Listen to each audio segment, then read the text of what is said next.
নমস্কার বন্ধুরা, unique cook with শিল্পী চ্যানেলে আরেকটি নতুন ভিডিও দেখার জন্য সকল বন্ধুকে স্বাগত। গরমের মধ্যে আমরা একটু টক ঝোল কিংবা মাছের পাতলা ঝোল কিংবা সবজির পাতলা ঝোল খেতে পছন্দ করি।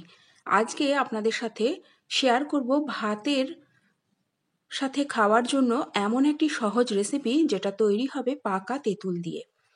পাকা তেঁতুল দিয়ে পোস্তর ঝোল আমরা কিন্তু অনেকেই খেতে পছন্দ করি। সেটা বিভিন্ন রকম ডাল দিয়ে আমরা তৈরি করি, তবে আজকে আমি যে রান্নাটা করছি সেটা বিউলির ডাল দিয়ে। সবার প্রথমে একটা বাটিতে গরম জলে কিছুটা পরিমাণ পাকা তেঁতুল ভিজিয়ে রাখতে হবে।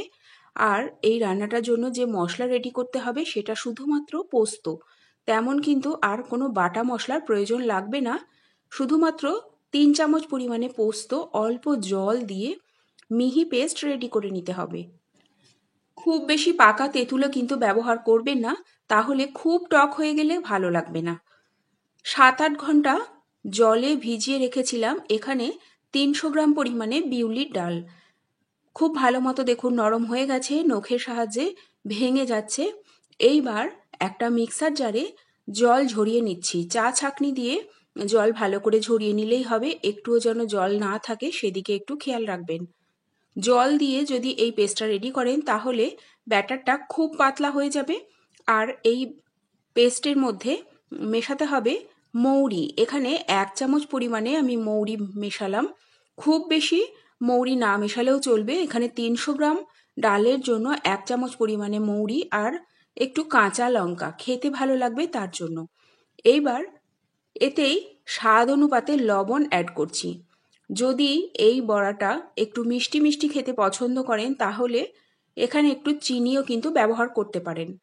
পেস্টটা রেডি হয়ে যাওয়ার পর একটা বাটিতে আমি পেস্টটা নিয়ে নিয়েছি। এইবার এই পেস্টের মধ্যে 1 চামচ পরিমাণে পোস্ত আর 1 চামচ পরিমাণে কালো জিরে অ্যাড করলাম। খুব ভালো করে একটা চামচের সাহায্যে ফেটিয়ে নিয়েছি। খাবার সোডা দেওয়ার কিন্তু কোনো প্রয়োজনই নেই। যদি মিনিট 5 সময় ধরে একটু ধৈর্য নিয়ে এই ডালটা ফেটানো যায় তাহলে এই ডালের বড়া কিন্তু খুব মুচমুচে এবং তুলতুলে ভাবে তৈরি হয়। সর্ষের তেল কিংবা সাদা তেলে বড়াগুলোকে ভেজে নিতে হবে। বড়াগুলো আমি ভাজতে বসিয়ে দিয়েছি।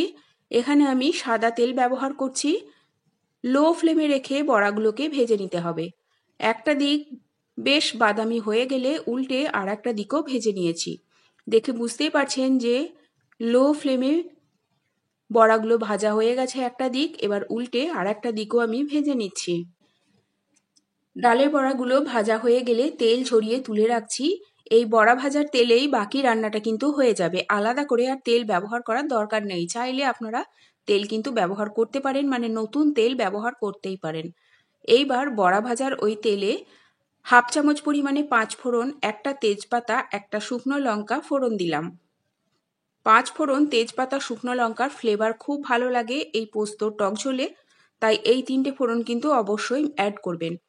এইবার ফোড়নটা সুন্দর ভাজা হয়ে গেলে যখন সুন্দর ফ্লেভার বেরোতে শুরু করবে তখন তেঁতুলটা জলে ভেজানো ছিল সেটা একটু ভালো করে জলের মধ্যে গুলে নিয়ে সেই টক জলটা অ্যাড করে দিতে হবে।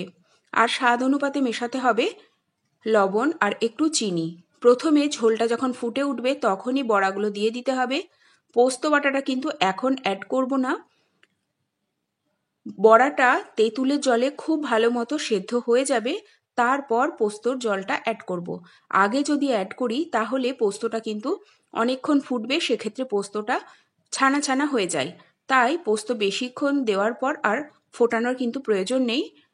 প্রথমে তেঁতুল জলে বড়াটা মিনিট 5 হাই ফ্লেমে ফুটিয়ে নেবেন, তাহলেই বড়াটা কিন্তু ভালো মতো নরম হয়ে যাবে। তারপর দেখবেন সমস্ত জলটা শুকনো হয়ে গেছে, তখন পোস্ত বাটাটা আর তার সাথে 1 কাপ পরিমাণে জল অ্যাড করে এইবার হাই ফ্লেমে আবারও 2-3 মিনিট ফুটিয়ে নেবেন। খুব বেশি কিন্তু ফোটাবেন না। 2-3 মিনিট ফোটানো হয়ে গেলে এইবার চাইলে কিন্তু আপনারা একটু কাঁচা সর্ষের তেল সবশেষে অ্যাড করতে পারেন। আমি আর কিছু অ্যাড করছি না। ঝটপট কম মশলায় কম তেলে কিন্তু হয়ে যায়। শুধু বড়া ভাজতে যেটুকু লাগে আর তেমন কোনো মশলাও কিন্তু এই টক ঝোলে লাগে না। অন্য একটা বাটিতে আমি সার্ভ করে দিচ্ছি। ঠান্ডা হয়ে যাওয়ার পর ঝোল কিন্তু অনেকটাই টেনে নেয়, তাই অনেকটাই কিন্তু জল রাখবেন, মানে ঝোলটা কিন্তু একটু বেশিই রাখবেন, না হলে ভাতের সাথে মেখে খেতে একদমই পারবেন না, সমস্ত জল কিন্তু বড়াতে টেনে নেবে। তৈরি হয়ে গেল বিউলির ডালের পোস্তর দিয়ে টক। রেসিপি কেমন লাগলো অবশ্যই জানাবেন, ভালো লাগলে তৈরি করবেন। ভালো থাকবেন সকলে।